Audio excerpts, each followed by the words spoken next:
ए मैया तुम तो सिर ऐसे ढकी हो जैसे हम तुम्हारे जेठ लगते हो। हाँ? हाँ? हम तो तुम्हारे बच्चा हैं, तुम्हारे छोरे हैं, हम तो तुम्हारे दास हैं, भाई हैं, पुत्र हैं आप सबके। आप ब्रजवासियन के हम कौन? दास, सेवक, आप सबके पुत्र। आप कितने लोग हमें अपना पुत्र मान रहे हैं, भाई मान रहे हैं, दास मान रहे हैं, सेवक मान रहे हैं, सखा मान रहे हैं। आप सबन को दास हूं मैया, मैं जेठ ना है,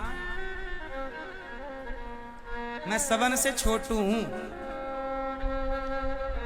अच्छा सुनो, जब हम मरते हैं तो स्वर्ग नरक कौन जाता है? उत्तर भैया कौन है?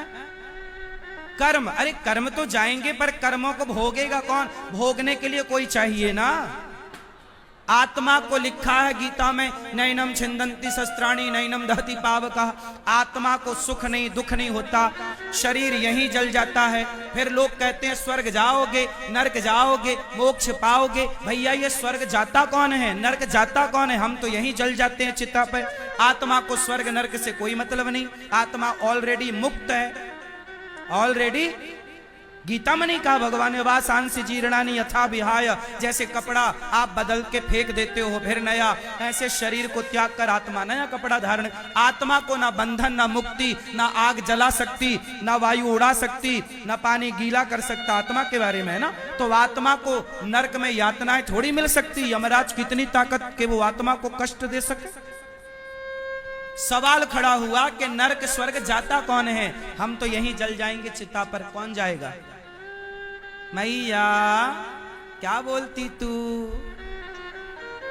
हाँ क्या बोलूं मैं? यही बोलो कि कौन जाता है स्वर्ग नरक। मैया कह रही है क्या बोलूं मैं, यही तो बोलना है कि कौन जाता है स्वर्ग नरक। बताओ, बोलो अब कौन? सुनो, चलो बताओ कितने शरीर होते हैं? टोपी वाले भैया कितने शरीर होते हैं? एक। ये भैया कह रहे एक। आप बताओ चश्मा वाले भैया, दादाजी कितने शरीर होते हैं? दो। और आगे बढ़ो, शरीर होते हैं तीन। ये बेसिक ज्ञान है, ये ज्ञान सबको होना चाहिए, हर सनातनी को। क्योंकि जब ये सुनो, मेरी ये बात आप समझ लोगे तो बहुत सारे प्रश्नों का उत्तर मिल जाएगा। बहुत सारे सवाल होते हैं, नरक कौन जाता है, स्वर्ग कौन जाता है, मोक्ष किसका होता है, हमारा आत्मा एक है तो फिर इतनी सारी आत्माएं कहां से आ गईं? जब आत्मा का जन्म नहीं होता, मरती नहीं, तो जनसंख्या कैसे बढ़ रही है? ये बहुत सारे सवाल हैं और जिनका कोई बहुत बड़ा उत्तर नहीं है, जरा सा उत्तर है। मैं एक जो पूरी बात सुनाऊंगा, कंप्लीट बात सुन लेना, आपको सैकड़ों सवाल के उत्तर मिल जाएंगे इससे। सुनो, हमारे शरीर होते हैं तीन। हमारे पास कितने शरीर हैं? तीन।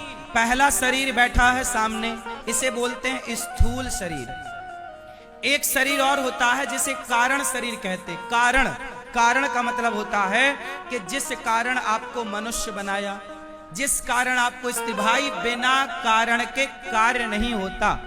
कुत्ता बना ये आदमी, ये कुत्ता क्यों बना? कोई कारण रहा होगा, इसलिए भगवान ने कुत्ता बनाया। ये चिड़िया क्यों बनी? कोई कारण रहा होगा तो चिड़िया बनी। ये सुखी क्यों है? कोई कारण होगा सुखी है, कोई कारण होगा दुखी है। कोई लंगड़ा है, क्यों लंगड़ा है? कोई कारण होगा कि लंगड़ा। कोई अंधा है, क्यों अंधा? कोई कारण होगा कि अंधा है। पिछले अगले सब मिलाओ तो सब कारण निकलता है। बात सही है कि नहीं? एक होता है कारण, जिसको कारण शरीर कहते हैं, जिसके कारण शरीर मिला। तीसरा शरीर बहुत महत्वपूर्ण है, वो शरीर का नाम है सूक्ष्म शरीर। चलो बताओ, जब आप सपना देखते हो, आप में से कितने लोगों ने सपना देखा है? कभी ना कभी, कोई ना कोई देखा। तो चलो बताओ, जब आप सपना देख रहे थे तब तो आप अपने गांव में थे, अपने घर के अंदर थे, पर सपने में आप वृंदावन चले गए, हरिद्वार चले गए, अयोध्या जी चले गए। तो आप तो घर में थे, पर सपने में आप अयोध्या जी चले गए। तो बताओ, सपने में जो गया वो कौन था? और आपको याद है कि आज मैंने सपना देखा। अब बताओ, जो सपने में आप हरिद्वार गए वो कौन गया? उसी को कहते हैं सूक्ष्म वही सूक्ष्म शरीर है। सूक्ष्म शरीर 4 चीजों से मिलकर बनता है। सूक्ष्म शरीर कितनी चीजों से मिलकर बना? 4। हमारा ये शरीर कितनी चीजों से मिलकर बना? 5।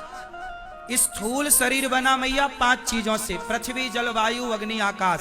और सूक्ष्म शरीर जिससे हम सपना देखते हैं, वो शरीर 4 चीजों से मिलकर बनता है। बोलो मन, बोलो मन, बुद्धि, चित्त, अहंकार।